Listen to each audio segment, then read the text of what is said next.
Buenos días.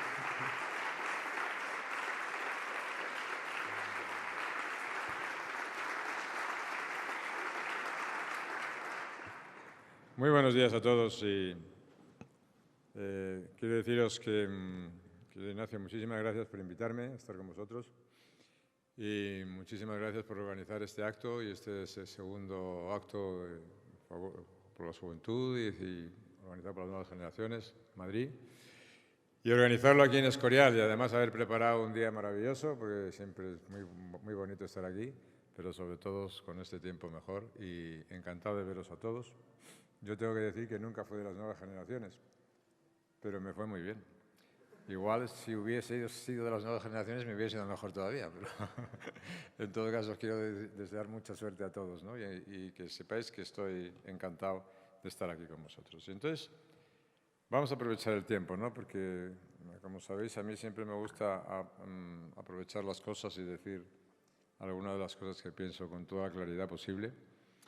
Y me gustaría explicaros cómo veo las cosas yo hoy. No solamente Alfonso ha explicado muchas cosas de la política cotidiana de España hoy, a la que yo diré también luego algo, pero yo quiero decir que cualquier persona, sea joven o sea menos joven, aquí todos somos jóvenes, pero sea joven o sea menos joven, tiene que intentar, y que tenga aspiraciones a tener una responsabilidad, o que tenga una responsabilidad, o que tenga una curiosidad, o que quiera realmente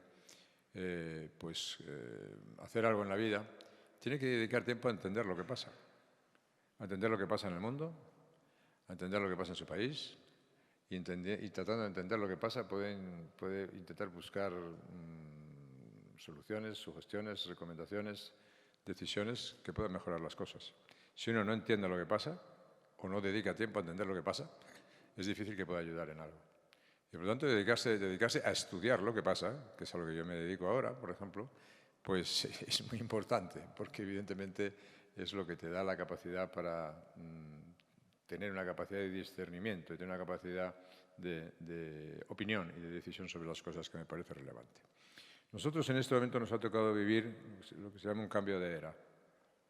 Y un cambio de era significa vivir que cambian todos los parámetros sociales que hemos conocido hasta ahora. Culturales, ideológicos, desde el punto de vista de nuestras organizaciones, de la organización social, de la actividad económica, de la actividad cultural, etcétera, etcétera. Ese cambio de era está motivado fundamentalmente por dos cosas. Uno es por las consecuencias de la revolución tecnológica y la otra es por las consecuencias de los cambios geoestratégicos en el mundo, que consisten en que el mundo vuelve a ser estratégicamente una competición entre grandes poderes. Y por lo tanto, ha pasado la época en la cual el mundo tenía una dirección unipolar, una dirección solamente de un gran poder, para que haya grandes poderes en el mundo que compiten con todos los problemas que tiene la competencia. Bien, lo primero que quiero decir yo es que tenemos las consecuencias de la revolución tecnológica son unas consecuencias extraordinarias para todas las sociedades y para nosotros también. Porque es el mundo, la humanidad, los seres humanos, nunca habíamos vivido una revolución como la que estamos viviendo. Y nunca en toda la historia de la humanidad ha habido una revolución tan disruptiva, tan rápida en el tiempo y tan disruptiva en sus consecuencias como la revolución que estamos viviendo, que ha afectado a todo el sistema institucional, a todo el sistema económico, a todo el sistema cultural, a todos los sistemas, organizaciones de mediación, a todo. Y que ha afectado mucho también a los sistemas democráticos. Y que ha alterado y puesto en riesgo los sistemas de confianza institucional de los ciudadanos. Y que ha alterado la manera de comunicarse, o que ha alterado completamente los parámetros culturales. Esa revolución disruptiva la estamos viviendo todos los días. Yo siempre digo, y está basada fundamentalmente en algo en el que no se había basado hasta ahora ni la economía del mundo ni el futuro del mundo, que es en el conocimiento de los datos de las personas. El conocimiento de los datos de las personas y algo basado en el conocimiento de los datos de las personas significa que nunca las personas probablemente han tenido tantas oportunidades como tienen ahora, pero nunca hemos sido tan vulnerables como somos ahora. Y tan capacidad de ser objeto de manipulación, sujetos de manipulación como somos ahora. Nunca en la historia de la humanidad algunas compañías, unas pocas compañías, habían obtenido y reunido tanto poder en sus manos. Nunca. Nunca esas compañías habían tenido tanto conocimiento de las personas. Y nunca habían inventado un sistema en el que su crecimiento y su futuro depende solamente de tener cada día más datos y más conocimientos sobre las personas. Por lo tanto, la capacidad de manipulación es una capacidad de manipulación extraordinaria. No solamente eso, nunca en la historia de la humanidad había habido ninguna compañía con una evaluación o con unos valores, una evaluación económica de las dimensiones que tienen algunas compañías ahora, ni con la capacidad de poder constructivo o destructivo que se tiene ahora. Eso que lo hemos vivido en pocos años y que es una revolución muy superior a la que significó o la invención de la rueda, o la invención de la electricidad, o la invención del vapor, o, la invención de o lo que ocurrió en la revolución industrial. Eso es una revolución extraordinariamente que tiene sus oportunidades, tiene sus ventajas, pero que también evidentemente tiene sus inconvenientes. Y que ahora mismo va a tener un salto y está teniendo un desarrollo, un salto cualitativo todavía mucho mayor, que en muy pocos años nos va a llevar a cosas que no hemos visto hasta ahora. Y es todo el desarrollo de la inteligencia artificial generativa. Hay dos tipos de inteligencias artificiales, como vosotros conocéis muy bien. El tipo de inteligencia artificial, como se habla como tal, es simplemente meter cada vez más datos en máquinas que procesan los datos. La inteligencia generativa artificial es distinta. La inteligencia artificial generativa es que el ser humano ha decidido descargar su mente en una máquina y hacer de la máquina algo superior a la mente y a la inteligencia del ser humano. Eso no había ocurrido nunca.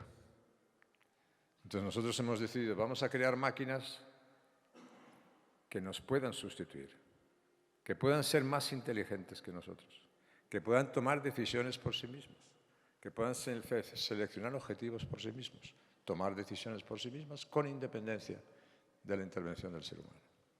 Eso es el mundo que algunos llaman el mundo poshumano. Es el mundo del poshumanismo en el cual se dice, bueno, en el futuro del mundo ya no solamente será la relación entre los seres humanos, será también la relación entre los seres humanos y las máquinas. Y ahí entran en juego unos factores enormes de dudas de qué es lo que hay que hacer. Por ejemplo, uno, ¿cómo hay que tratar a las máquinas? ¿Las máquinas son esclavos? ¿Las máquinas son animales? ¿Las máquinas son seres humanos? ¿Hay que tratarlas como si fuesen seres humanos? ¿Hay que inculcarles valores?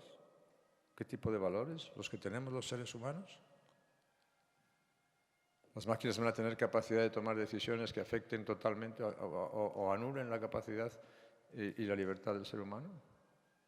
¿Cómo se controlan los riesgos de eso? Hace pocos meses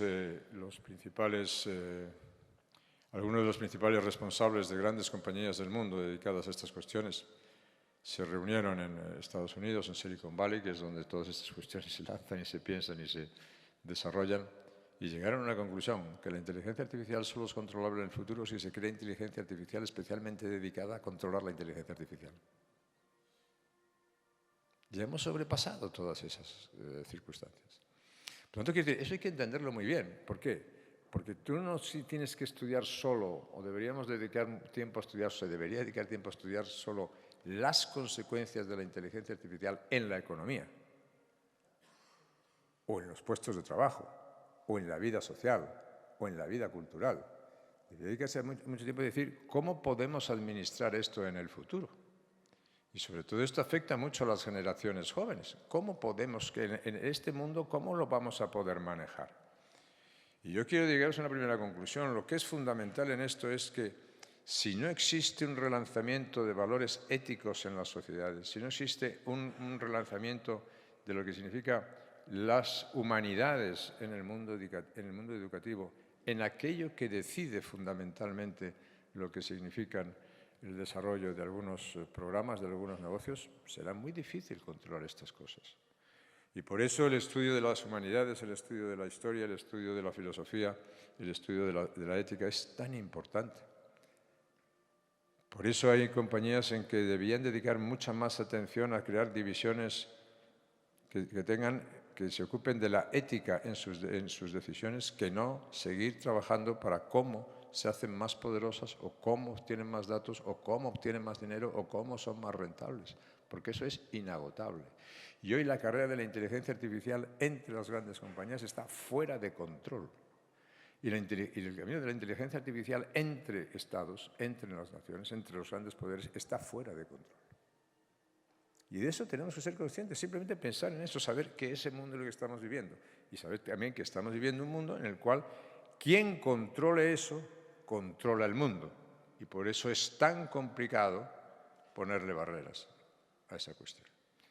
Vosotros recordáis que una de las cosas que ocurre en la humanidad también es el descubrimiento especialmente no solamente del poder nuclear, sino la creación de las bombas nucleares. Cuando se crean las bombas nucleares se crea la capacidad de destrucción del mundo, pero inmediatamente se crean los mecanismos en virtud de los cuales se intenta controlar no solamente el uso, sino quién tiene armas nucleares. Cuanto más se extienda la tecnología nuclear, más peligro existe para el mundo. Esto es todavía muchísimo más difícil de controlar la energía nuclear, la tecnología nuclear, las bombas nucleares. Muchísimo más complicado y con muchos más riesgos. Bueno, debemos dedicar reflexión a todo esto y debemos dedicar reflexión a cómo esto afecta a nuestro país. Hay 4 elementos fundamentales hoy para determinar quién puede ganar la carrera tecnológica en el mundo, que es precisamente el desarrollo de la inteligencia artificial generativa. Y los expertos dicen 3 años. Hoy hay máquinas que ya tienen capacidad equivalente al cerebro de un ser humano. Hay máquinas ya hoy que tienen más capacidad que el cerebro de seres humanos. El creador de máquinas de superinteligencia, que tendrá lugar en 10 años, hará que tengan 10 veces la capacidad del cerebro de un ser humano. Pero todo eso tiene unas consecuencias morales extraordinarias. El desarrollo de la inteligencia artificial generativa, el desarrollo de los semiconductores, el desarrollo de las computadoras cuánticas y lo que llama la biotecnología, son los 4 grandes aceleradores que van a determinar en el mundo del futuro quién va a controlar el mundo. Y entonces se dice, el mundo libre, el mundo occidental, tiene el mundo basado en la competencia entre las empresas. El mundo autoritario, el mundo dictatorial, es decir, Rusia, China, ha dicho, esto es tan disruptivo que yo lo controlo todo. Y por lo tanto, la decisión de esos estados es controlar todo el desarrollo de esa tecnología. Y para controlar el desarrollo de esa tecnología tienen que controlar al 100% prácticamente a los ciudadanos de esos países. No hay un país cuyos ciudadanos están sometidos a un control total de sus vidas, como es el caso de China. ¿Cuál es la consecuencia de eso? En que la dictadura del Partido Comunista China es muchísimo más fuerte hoy de lo que era todavía hace años. Nunca había habido en China un dictador tan grande como Mao hasta que llegó Xi Jinping. Y la utilización por el Partido Comunista Chino de la actual tecnología es el control total de los ciudadanos chinos. Pongo ese ejemplo, pero sobre todo pongo esto porque esto es absolutamente fundamental para nosotros. Lo segundo que estamos viviendo es la competición entre poderes. Dicho de otra manera, termina la Guerra Fría, el mundo occidental gana la Guerra Fría, hay un poder, la supremacía extraordinaria de un poder que son los Estados Unidos de América y la supremacía del mundo occidental. Viene el tiempo de la expansión de las libertades, de la expansión de las democracias, de recoger los dividendos de la paz, de recoger los dividendos de la derrota y la tiranía del comunismo. Pues bien, ese tema se ha acabado. Ahora estamos en un mundo de competencia entre poderes, en donde hay poderes emergentes que no solamente vienen a retar, a desafiar al poder incumbente, que son los Estados Unidos y sus aliados, sino que además de retarle, quieren sustituirle. ¿Cuáles son esos poderes? Esos poderes es Rusia, esos poderes es China, eso es Corea del Norte, eso es Irán y sus aliados, y eso en América se llama Venezuela, se llama Cuba, se llama Nicaragua.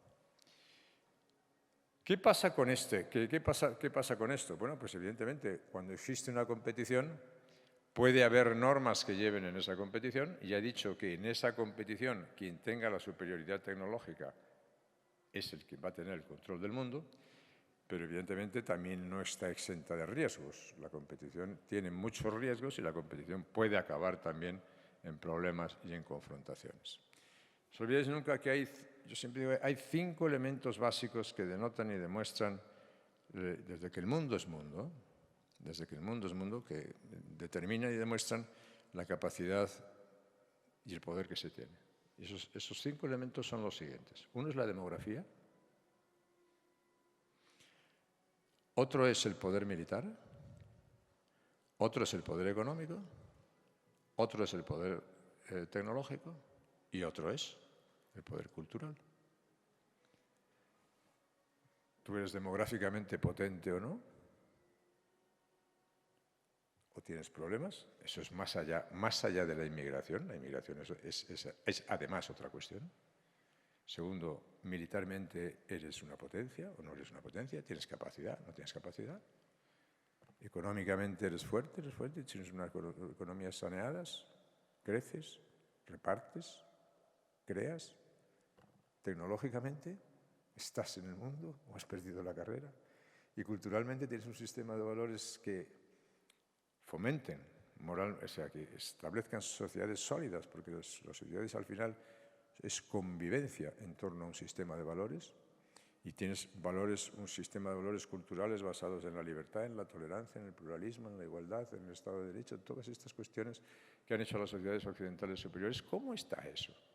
Hoy los activos de los Estados Unidos y sus aliados, entre los cuales encontramos nosotros, pues son superiores a los activos que tienen los que desafían el mundo actual y los que desafían y quieren deshacer la primacía del mundo occidental en el mundo. Bueno, pero eso es lo que tenemos que también estar presente. ¿Y nosotros qué tenemos ahí? Nosotros, cuando reflexionamos como España en términos de posible país y de un proyecto de futuro, además de las cosas que tenemos que resolver, que son muchas y muy importantes, tenemos que decir cómo estamos demográficamente, militarmente, económicamente, tecnológicamente y culturalmente. Y a partir de esa reflexión, intentar crear, evidentemente, unos objetivos de futuro. Nada de lo que está pasando en el mundo sale de estas cuestiones. Lo que está pasando en Rusia con Ucrania es muy parecido a lo que está pasando en Oriente Medio con Israel. Y si nosotros decimos, oiga, Ucrania es absolutamente inaceptable lo que ha hecho Rusia, lo que ha hecho Putin de invadir Ucrania, porque no se puede invadir un país soberano. Y ha vuelto Europa a la Segunda Guerra Mundial y ha cambiado todos los parámetros. Afortunadamente la OTAN se ha reforzado, pero ahora estamos esperando el resultado de las elecciones norteamericanas a ver qué pasa en el futuro europeo. Bueno, pero ahí está mirando China qué es lo que ocurre, porque China tiene sus ambiciones y sus determinaciones, y estamos viviendo una crisis fundamental en el mundo, en Oriente Medio, en torno a Israel. Y es muy significativo las posiciones de algunos en torno a esa crisis de Oriente Medio. Porque Israel no solamente no es que tenga derecho a defenderse, no solamente es que está utilizando su legítimo derecho a defenderse, es que está luchando también por nosotros. Yo lo he dicho y lo quiero volver a repetir aquí. Si Israel pierde lo que está haciendo, la próxima batalla será en las costas del sur de Europa. Que nadie se engañe. No se está discutiendo de otra cosa. Y por eso, aunque aquí haya macroprogresistas, antisionistas, que son capaces de defender lo indefendible, yo quiero decir, ya muy cerca del aniversario de la masacre del 7 de octubre, que el apoyo a Israel tiene que ser un apoyo muy claro, porque Israel está defendiendo los valores democráticos de la sociedad occidental y del mundo occidental. Israel no solamente está defendiendo su derecho a existir, está defendiendo los derechos de todos nosotros. Algunos de los progresistas de aquí, sobre todo algunas de mujeres progresistas de aquí, podían vivir 30 minutos solo bajo el régimen de los ayatolás para que se enteren lo que es vivir bajo el régimen de los ayatolás. Y para que no hayan movido un pelo de sus cabelleras, que no pueden mover las mujeres iraníes porque las encarcelan, sin haber dicho ni mu, ni una palabra de apoyo. ¿Qué haríamos los españoles si nos tirasen 200 cohetes todos los días desde un país vecino? ¿Qué haríamos si no se hubiesen matado a miles de personas, decapitado y violado a las mujeres que había o a las niñas que había? ¿Qué haríamos? ¿Nos defenderíamos? ¿No defenderíamos? ¿Qué harían los Estados Unidos? ¿Qué haría Francia? ¿Qué harían tantos países? ¿Por qué? Porque todavía existe el prejuicio antisemita inaceptable. Y parte de los macroprogresistas estos que tenemos por aquí y que tenemos por toda Europa están en el antisemitismo absurdo, visceral.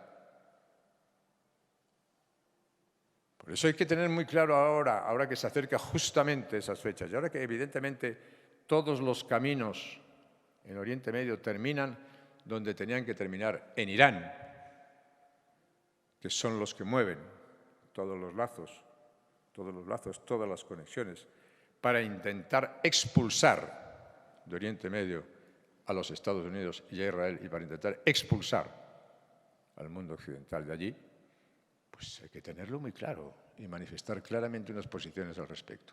Y desde el punto de vista europeo no me valen, es decir, yo comprendo efectivamente los lamentos de dirigentes europeos y comprendo perfectamente y sé muy perfectamente que en una guerra se producen situaciones terribles.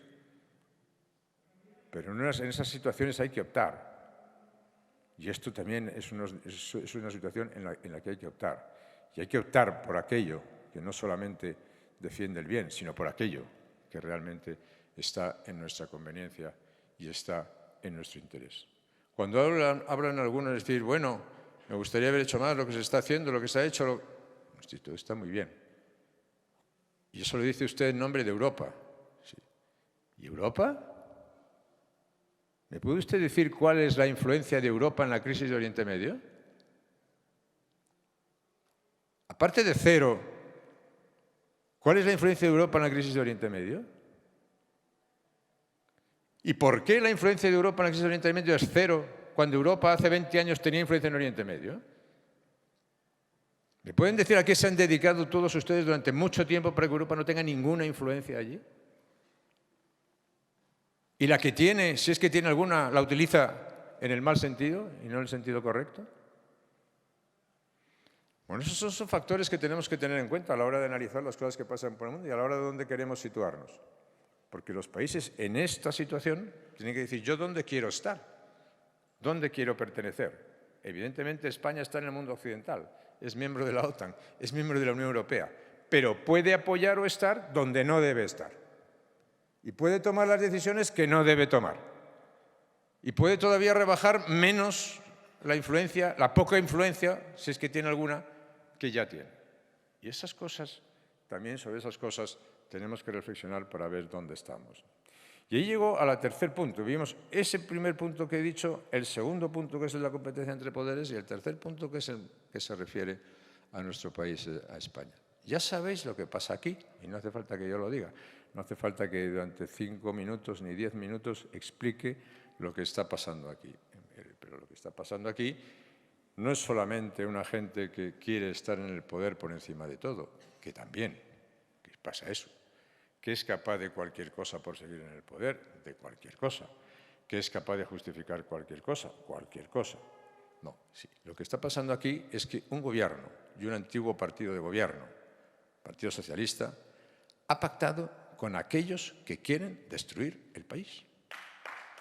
Así de sencillo.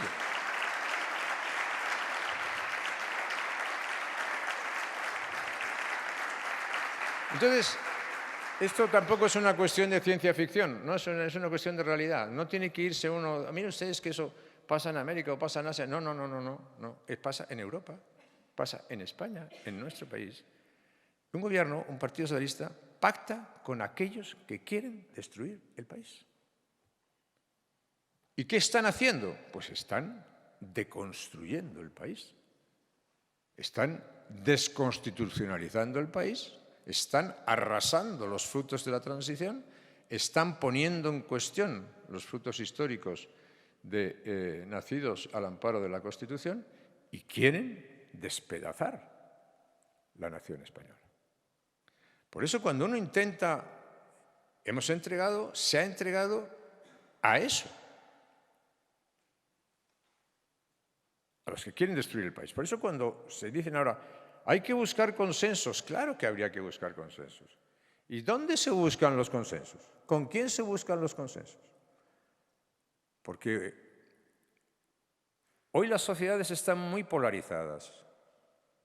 La polarización es en gran medida consecuencia y fenómeno de la revolución tecnológica. Muchos de los algoritmos, de las muchas cosas que se utilizan todos los días, están diseñados específicamente para alimentar los prejuicios que hacen que las sociedades estén todavía más polarizadas. Y aquí en España no es que hayamos perdido ya la capacidad de ponernos de acuerdo, es que se nos ha olvidado cómo ponernos en desacuerdo. Y ponerse en desacuerdo también es un método de intentar aliviar la polarización. No es que ya llegar a acuerdos sea imposible, es que ni siquiera organizamos el desacuerdo, porque todo está basado en la idea de la exclusión. O sea, yo no tengo que proponer nada más que pagar los precios necesarios para mantenerme aquí y excluir al resto. Y sobre las políticas de exclusión no hay consensos posibles. Yo escucho decir, España todavía es bipartidista. Bueno, una cosa es que el Partido Popular y el Partido Socialista sean los que más votos y otra cosa es el bipartidismo, que es también la capacidad de pactar los acuerdos y los desacuerdos. Entonces yo digo, ¿cuál es el futuro de una nación que pone en cuestión la existencia de la nación? ¿Cuál es el futuro de una nación que entrega su futuro a los que quieren destruir la nación? Pongamos por un ejemplo muy simple. ¿Uno puede acatar la Constitución en nombre de la República Catalana? ¿O me está usted tomando el pelo? ¿Yo me lo puedo dejar tomar o no me lo puedo dejar tomar? Pero hay cosas que se empieza por ahí. Y se empieza por desarticular toda una Constitución por ahí. ¿Con quién se pacta? ¿Con los golpistas catalanes? ¿Con un prófugo de la justicia? ¿Con otros separatistas catalanes? ¿Se les da la amnistía? ¿Se elimina el delito de sedición? ¿Se lleva al Tribunal Constitucional? ¿Se les saca de la cárcel? ¿Con quién se pacta además? ¿Con los comunistas? Una gran opción de futuro. ¿Con quién se pacta además? ¿Con Bildu, con los antiguos etarras? Bueno, eso es lo que tenemos aquí. Podemos seguir viviendo con todo eso. Hacía Alfonso una referencia que yo quiero reseñar. De todas las cosas que estoy viendo, hay cosas que me parecen errores políticos muy graves. Y los errores políticos pueden tener distinta dimensión. Obviamente, pactar con un prófugo, pactar presupuestos, pero pactar presupuestos por presos terroristas. Bueno, oiga, ¿hasta dónde vamos a llegar? Es decir, yo estoy dispuesto a sacar a la calle a terroristas convictos y confesos, acusados de asesinatos, manchados de sangre hasta arriba, para que el partido de esos terroristas me apruebe los presupuestos. Más aún, está dispuesto este gobierno, y está, porque lo va a hacer, pactar la ley de seguridad ciudadana con los representantes de Bildu, es decir, con los representantes del antiguo terrorismo de ETA, que son los que van a decidir sobre la seguridad ciudadana en España. Eso no se llama, en términos políticos, solamente cometer un error. Eso se llama encanallamiento moral. Encanallamiento moral.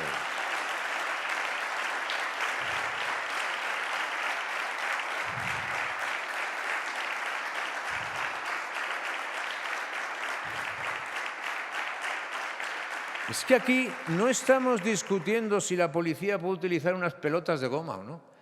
Estamos discutiendo un principio, y es que tú no puedes pactar la seguridad ciudadana con una banda de asesinos. Es que no se puede pactar eso.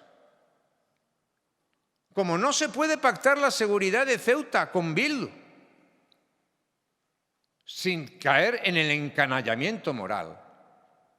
Y entonces unas sociedades que entregan, un país que entrega su futuro en manos de los que lo quieren destruir, y que además está sujeto a acciones de este tipo de encanallamiento moral, pues debe hacer reflexionar mucho sobre su futuro. Claro que me gustaría que en España hubiese tiempo y hubiese márgenes para consensos. ¿Cómo es posible que en España no podamos tener un diálogo razonable, un diálogo positivo sobre muchas de las cuestiones que están pasando? ¿Por qué no podemos hablar razonablemente sobre la demografía? ¿Por qué? Pero no es posible. O sea, vivimos en una catástrofe demográfica y no es posible hablar de ello. No tenía España un problema de inmigración, ahora ya hemos convertido la inmigración en un problema y tampoco podemos hablar sobre la inmigración y cómo afrontarla. Muchos años después y mucho tiempo después seguimos sin poder hablar de cómo se puede hacer en España un pacto sobre el agua, por ejemplo, que es un elemento cada vez más vital y fundamental. ¿O cómo poder hacer mejor en España y al servicio de los españoles mejor la transición energética? Sin que nos cueste el desarmar España desde el punto de vista económico y de crecimiento y sus posibilidades. ¿Es que no se puede hablar en España sobre el fracaso de la educación y especialmente sobre el fracaso de la educación pública? Sin desgarrarse y sin necesidad de tirarse los trastos a la cabeza, sino hablar de ello, discutir sobre ello e intentar llegar a consecuencias sobre ello. Es que no podemos hablar sobre la exclusión de los jóvenes y cómo tenemos que dejar de construir una sociedad contra los jóvenes y no construir una sociedad con los jóvenes y pensando en su futuro.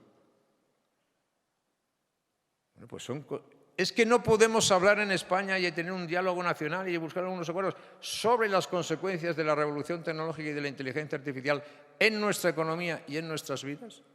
Todo eso debería ser deseable. Y no significa sobre esas cosas estar de acuerdo en todo, no. Significa también pactar los desacuerdos. Pero significa tener la cabeza, la preocupación en esas cosas. Pero aquí no se tiene la preocupación en esas cosas. Aquí se tiene la preocupación en qué precio tengo que pagar, aunque sea a costa del encañonamiento moral de la sociedad y de un gobierno, para seguir un día más en el gobierno. Pues, algún día saldremos de eso, pero son muchas las cosas que hay que hacer y son muchas las cosas a las que hay que dedicarse.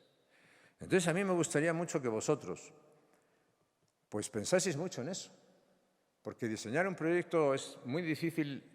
No pensar en un proyecto sobre España de futuro y no pensar que puede haber un proyecto sobre España, que no puede haber un proyecto de España si no se refuerza la idea de la nación española, si no fortalecemos las instituciones, si no rescatamos el prestigio institucional, si no volvemos al principio de la responsabilidad o al principio del mérito, si no buscamos gente capaces para ponerlas al frente de las instituciones, si no hacemos crecer nuestra economía, si no liberalizamos nuestra economía, si no hacemos más competencia, si no crecemos más, tampoco se puede hablar en España de cómo es posible que estemos retrasando, que estamos retrocediendo en renta per cápita todos los años en relación con Europa.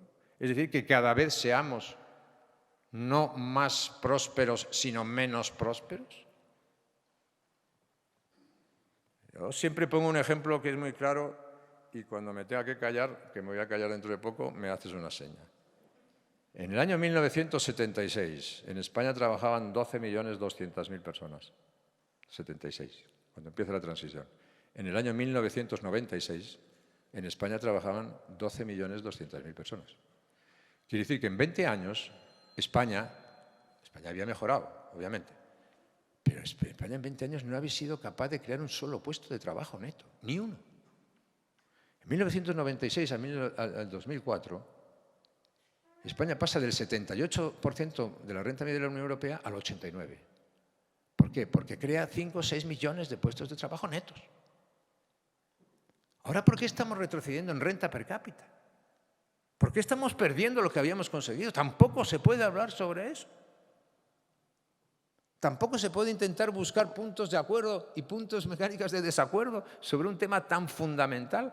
Es que ya no podemos tener propósitos compartidos como tuvimos anteriormente, en virtud del cual los españoles puedan en algunos temas remar en la misma dirección porque es la dirección que conviene al país? Pues eso es absolutamente lo deseable. Pero hay veces que si no tienes interlocutor, tienes que hacerlo y evidentemente luego intentar, en la medida de lo posible, que esos interlocutores existan, ¿no? Y esa es la responsabilidad fundamental. Y esa es la responsabilidad del Partido Popular. Y quiero deciros una cosa, todo lo demás a mí me interesa muy poco. Me interesa muy poco. Y yo creo que vosotros fundamentalmente tenéis esa obligación y tenéis esa responsabilidad, pero tenéis sobre todo la responsabilidad de pensar una cosa. Esta sociedad no está pensada para que vosotros tengáis un sitio en ella, sino que se está diseñando para que no lo tengáis. Y las sociedades, muchas veces hay personas que creen que los gobiernos de hoy, en gran medida en las sociedades desarrolladas, son una especie de gestoría de necesidades generales. Y eso no es así. No puede ser así. No es una gestoría, tiene que ser un proyecto abierto a todas las personas y que dé oportunidades a todos. Y lo que necesita la España de hoy no es una España de mayor dependencia, es la España productiva.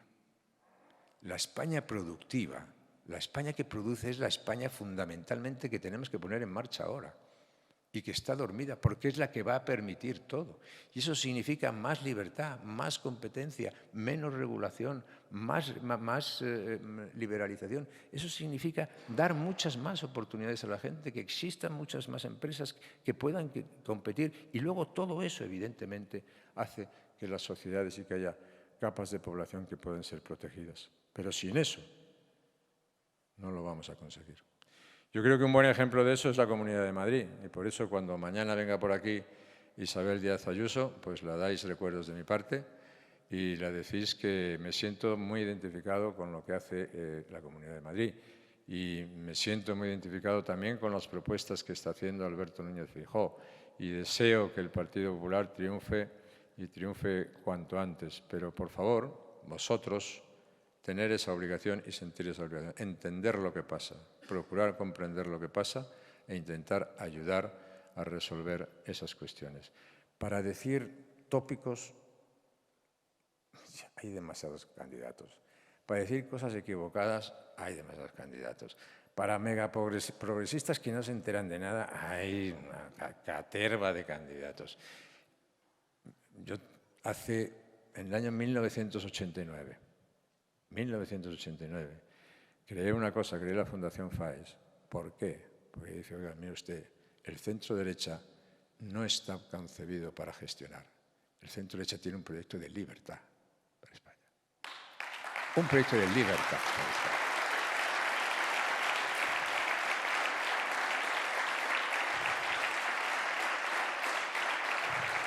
Y ese proyecto de libertad para España es el que hay que ponerlo en marcha para el futuro. Y bien, y ningún sitio mejor para hacerlo que este del Escorial. El Escorial, aquí con el monasterio enfrente, es la viva prueba de que los brillantes separatistas, secesionistas y megaprogres españoles que niegan la realidad de la nación española tienen razón. España no ha existido nunca. No hay más que mirar el monasterio Escorial. Ni el imperio español ni la nación española ha existido. Pero a esos megaprogresistas y separatistas les vamos a decir con toda claridad: existe, existió, existirá y la libertad ganará para todos. Muchas gracias a todos y muy buenos días.